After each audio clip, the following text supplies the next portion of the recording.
From the nation's capital, the Conservative Caucus presents Conservative Roundtable, an in-depth look at today's most important issues. Welcome to Conservative Roundtable. I'm Howard Phillips, chairman of the Conservative Caucus, which sponsors these broadcasts, now being shown all over the United States. This is the 35th year of the Conservative Caucus, and we're particularly honored to have as our guest for this program Steve Forbes, who is the editor-in-chief, chief executive officer of Forbes Media. Steve, at a time when so many elements of the media are suffering, you don't seem to be suffering. Your publications seem to be doing well. Forbes Magazine, which I read and have read regularly, has a circulation of, about 900,000, and your assorted affiliate publications reach 5.5 million people. Well, our readership has never been better. Paid readership has never been better. We're suffering on the advertising front, although our share of market is going up. And on our website, we have almost 20 million unique visitors a month now, and our affiliated sites, another 15 million. And you're right, overseas, we have 11 publications, local language editions. Newest one is India, which finally allowed foreign companies to come in, so we're going in that fast-growing market too. Well, brag a little. Why is it so successful? I think primarily, and we've been in business for 92 years, is we have a sense of purpose. We see business as a good thing. We think it has a moral foundation, serving the needs and wants of other people. So in that sense, we're like a drama critic. We love it when a show is done right, hate it when it's done wrong. So we are very, very critical of those who don't do right, but we see it as the best vehicle for opportunity for people to discover their innate talents of anything that's ever been on this earth. Well, you personally have won awards as a successful economic prognosticator, and your comments on taxation have been very insightful. And under President Obama, we face the prospect of big increases in taxes, and one of the taxes being discussed in the context of his socialized medicine scheme is the value-added tax. Now, I know what's wrong with VAT, but our viewers may not. You told me before that we should have a clue, and that it first came into being in France. Back in 1954. So the reason they love it is it's a very hard tax to avoid. And unlike a sales tax, it goes on every step of the production. So when you buy something, you pay the tax.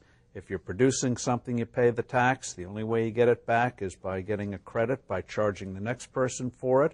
So you go to Germany, you go to France, Germany, 19.5% tax. And the reason the politicians love it, not only is it hard to avoid, but in the final price, you don't see it. It's molded into the price. So if something goes up in price, they blame the retailer. They don't blame the politicians because you don't see it. And so it's a money machine. And that's why in this country, the Democrats love the thing, along with the French. But they see this as a way of getting hundreds of billions of dollars for all sorts of schemes, not just socialized medicine, but a whole slew of other things they have in mind. Now, you have had some innovative ideas about how to address the problem of revenues for the federal government. And one proposal you put forward some years ago was the idea of giving people a choice. If you like the present system, pay it, right. But there's a better way. Why don't you explain that to us? It's the flat tax, single rate. As you know, the federal income tax code, in contrast to other great American documents like the Declaration of Independence, 1,300 words. Constitution, we could do that in 5,000. The Bible, which, as you know, took centuries to put together, we could do that in 773,000 words. Federal income tax code and all attendant rules and regulations, 9 million words and rising. So why not just get rid of the thing, replace it with a single rate? My proposal was 17%. Generous exemptions for adults and for children, so we don't get in this fight of who's going to pay more or less. Everyone gets a tax cut. So if you're a family of four, first $46,000 is free of federal income tax to meet the necessities of life. Then above that, 17%. No tax on savings, and no death taxes. I've always believed you should be allowed to leave the world unmolested by the IRS. And then on the business side, We now have the second highest tax in the developed world. Cut that to 17%. No more depreciation schedules. If you make an investment, write it off in the year in which you lay out the cash. You have a loss, you carry it forward against future profits. You do that, and you'll see this economy take off like a rocket. But as you indicated, one of the things that people get hung up on is, am I going to lose this deduction? Am I going to lose that deduction? You can talk to your blue in the face that you're going to come out ahead. So I take the attitude, you make the choice. How did you develop your understanding of economics and economic policy? Just a fascination with it. Economics is people, markets, people. When they talk about impersonal markets, that's usually code for you don't like what people are doing. And so how do you have systems? Going back to our founders, Alexander Hamilton, Ben Franklin, and others, we all have innate ambitions, energies, some good, some not so good. So how do you channel these innate energies in a way that is constructive, that is not zero-sum? That's what commerce is all about. Your success is other people's success. Well, how do you have an environment where that can really flourish? So that's, to me, is economics. And one of the things, Howie, that people, so many economists don't get, they always talk in this grim language of allocation of scarce resources. No, true entrepreneurial capitalism is turning scarcities into abundances. What is rare today, you can turn into a commonplace tomorrow. Henry Ford, classic case, automobile, used to be a toy for the rich, $100,000, $150,000 in today's prices. Now any working person can afford it. That's what real free enterprise is about. How much time do you spend each day reading? I've never counted it, because to me, when I was in school, I hated school. But when I didn't have to do it, suddenly it became a great source of information. And now it's so easy, either with a handheld, Kindle too, from Amazon, makes a book reading. You don't have to lug the books around. You can do it anywhere, anytime. So it becomes, if you're curious, you can satisfy that curiosity more easily than ever before. Do you think newspapers will become extinct? John Kerry seems to be quite worried about the Boston Globe and other such. Well, I'd be happy to see that one become extinct. But. Well, a lot of them will. And I think each of them in various cities have got to try to determine, how do you have content that appeals to a local audience? You just can't count on the fact that you have a monopoly. Those days are over. So you're going to have to work with the web. You're going to have content that is unique to that market. And yes, there's going to be a lot of blood on the floor. And there was a great spoof, by the way. Your listeners will love it, on YouTube. Not a spoof, actually. They did a piece. The Daily Show did a piece on the New York Times. The New York Times let them in. Didn't realize the Daily Show has no respect for anybody. They'll take anybody on. And the guy who did it starts the thing off by saying, you know, once upon a time, people would get their news on pieces of paper. Can you believe it? And goes to the New York Times, and he goes to one of the editors and says, well, why would somebody like aged news? And the editor says, what do you mean aged news? And he shows him the newspaper. What is on here that is happening today? And so, that's very interesting. So go to YouTube. Now, you'll like it. Do you hold these aged papers in your hand at all? I still do. I'm a big fan of the printed word. What publications do you read in a typical day? Well, you have to look at the New York Times, just because it is what it is, and you got to know what's up to. But the Investor's Business Daily, Wall Street Journal, USA Today. I'm with you on all those. Financial Times, got to look at that in my business. We read exactly the same thing. And maybe a local paper. I do a lot of traveling. Investor's Business Daily is a terrific publication.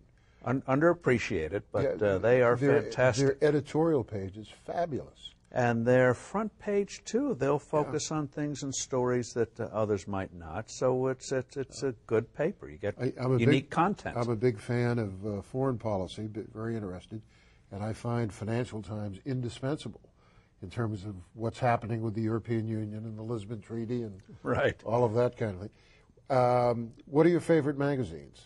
Well, aside from Forbes Magazine. Obviously. then it becomes eclectic. What depends what it has. Maybe National Geographic even occasionally has a piece that would be of interest.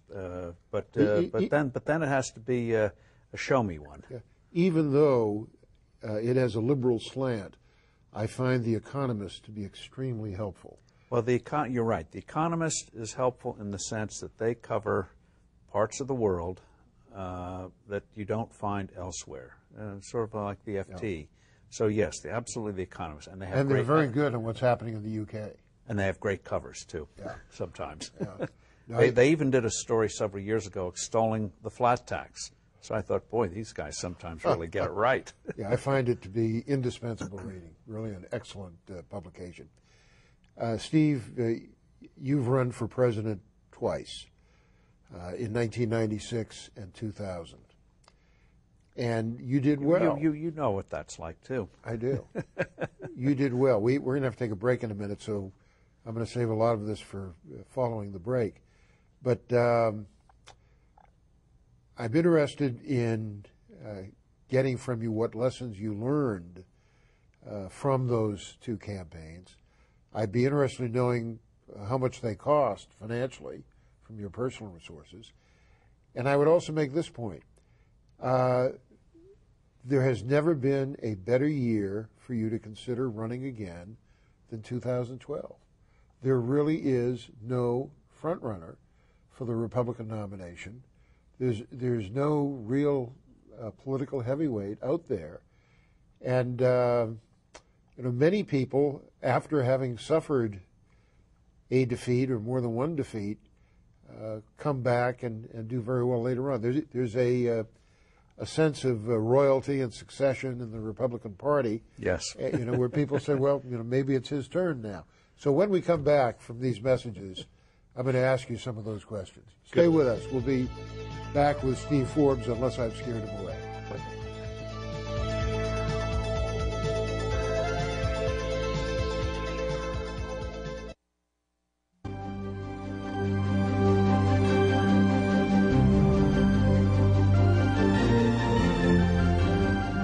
Hi, I'm Congressman Tom Tancredo.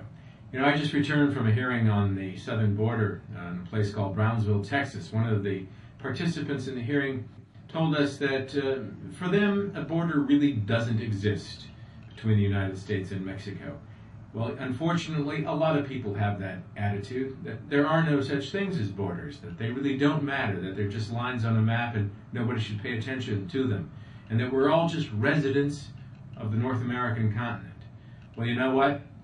That's baloney. It's baloney, but only if you will do something about it to prove to the people of this country, and especially to your elected officials, that you know borders matter, that you know the sovereignty of this country is at risk, and that you will take action to make sure that they understand it. That action is best taken by calling your local talk radio stations, writing letters to the editor, and of course, letting members of Congress know that you know. That's the best thing. They're hoping, as a matter of fact, that no one really picks up on this issue of a North American trade association that essentially eliminates borders. But the fact is it's happening. You can see parts of it all of the time. So it's something that we need to stop. America, and I mean the United States of America, not the continent, but the United States of America is at stake. Do your part.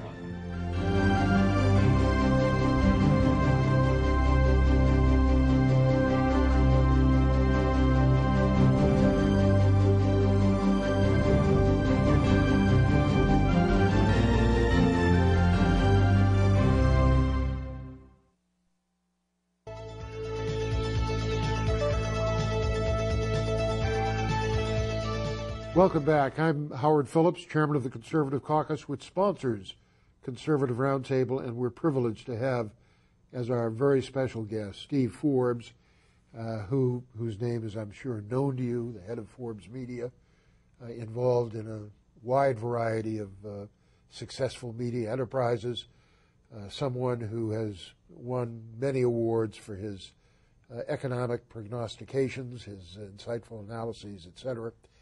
and someone who ran 2 very good races for the presidency of the United States. Steve, what did you learn from those contests?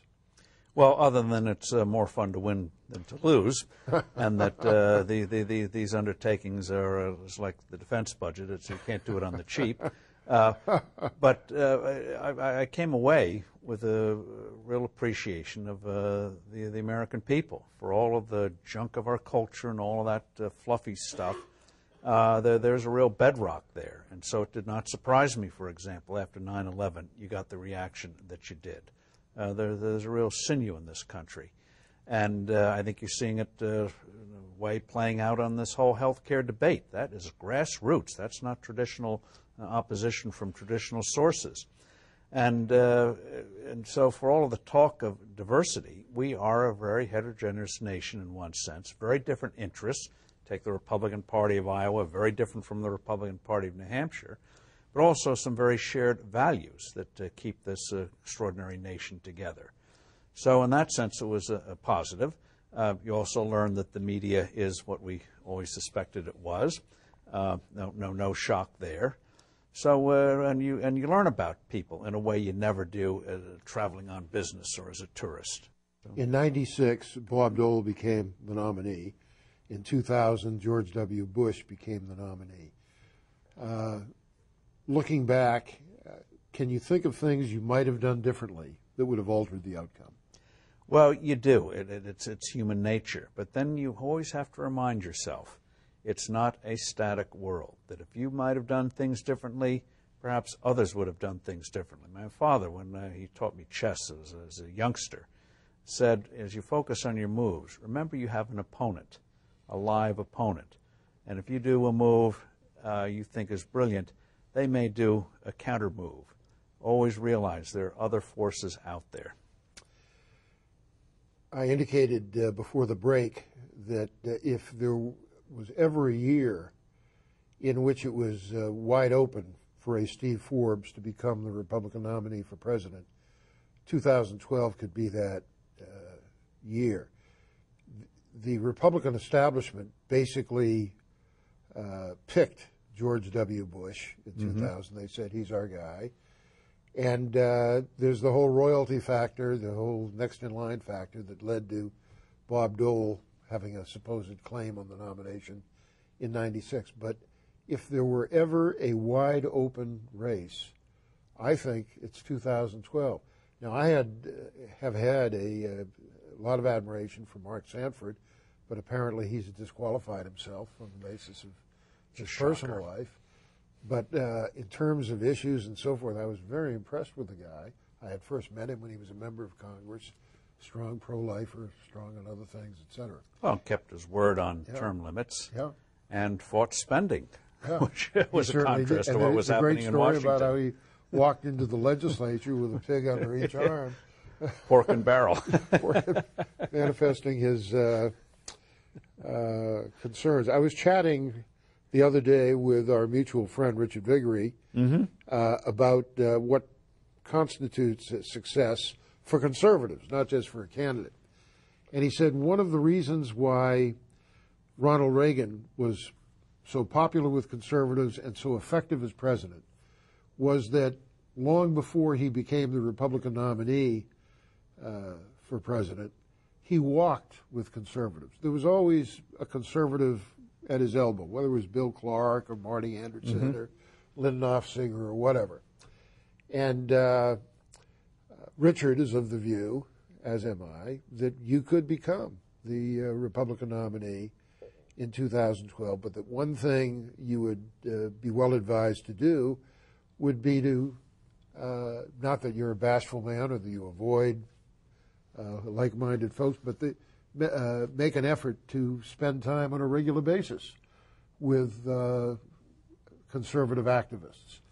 And there's a whole new breed of them. Those who were the founders of the so-called New Right and the conservative movement in the 70s have been supplemented or superseded by dozens and dozens of younger men and women, new organizations, and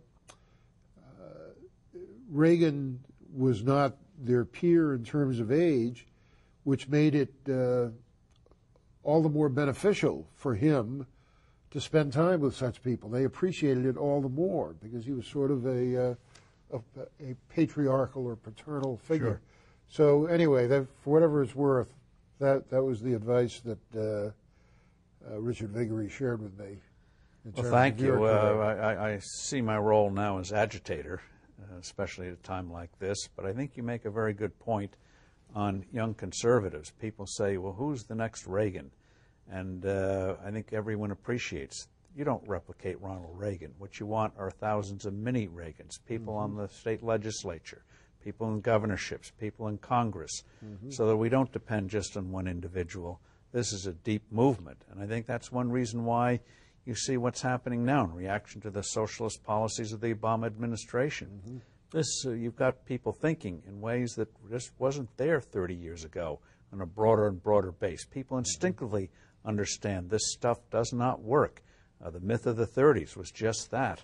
It's amazing how things have changed. I had the honor of speaking at the 5th anniversary dinner of National Review magazine in 1960. They picked me to speak because I was president of the student council at Harvard, and they thought it was unusual that a conservative would be there. And the word conservative was at that point something people dared not utter. But not in polite company. Yeah. But again, I think 1973 and 74 were significant years. Heritage Foundation was founded, Conservative Caucus, other groups. And I believe that we've seen just an incredible explosion of additional magazines, additional newsletters, additional books, the success of Regnery Publishing, and the number of their books on the bestseller list. I was listening to Mark Levin the other night. He says he has sold 850,000 copies of his book. That is amazing. And he's at the top of the New York Times bestseller list almost each week. And his book has a terrific message to it. And it's a substantive book. And he's a terrific man. And so anyway, things have changed, and that, in my view, creates not just a bigger responsibility, but a bigger opportunity for Steve Forbes. And I have to say that I've listened to you over the years. I heard you speak, I guess it was at the meeting of the Council for National Policy. Your speech was phenomenal. I think you dropped a note. I dropped you a note about it. I've seen your speaking qualitatively and quantitatively, if those are words, improve through experience over the years. And so I wouldn't write your future off just yet. Anyway, we'll have a couple of minutes after this message. Stay with us. We'll be right back with Steve Forbes.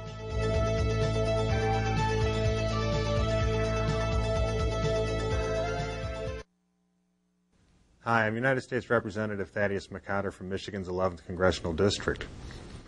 As we enter a new millennium of hope and peril, with so many problems besetting our country and yet so many opportunities before us, it is oftentimes tempting to think that your voice doesn't matter. What can one person do to make a difference in the life of their community and their country? Well, the first thing you can do is to contact your legislator. You are one of the sovereign citizens of the United States. You elect your servants to work for you in Congress. Let them know what you think. Send them a letter, send them an email, call them on the phone. Your voice matters, because if you don't raise your voice in the interest of our free republic, who will? Here's how you can become a citizen lobbyist and influence how your representatives vote. Write a letter to your congressmen and senators. Speak out on a call-in talk radio program. Write a letter to the editor of your local newspaper, and call the Conservative Caucus for more information at 703-938-9626. Welcome back. I'm Howard Phillips. We've had as our guest Steve Forbes, editor-in-chief of Forbes Media, a man who has accomplished much in his still young life, and ran twice for the presidency, did extremely well against difficult odds. Steve, we've got a couple of minutes left, and I'd appreciate your comments on anything that is of interest to you. I'd like your comments on cap and trade, for example, We've already talked a little bit about socialized medicine, but whatever else you think we should focus on.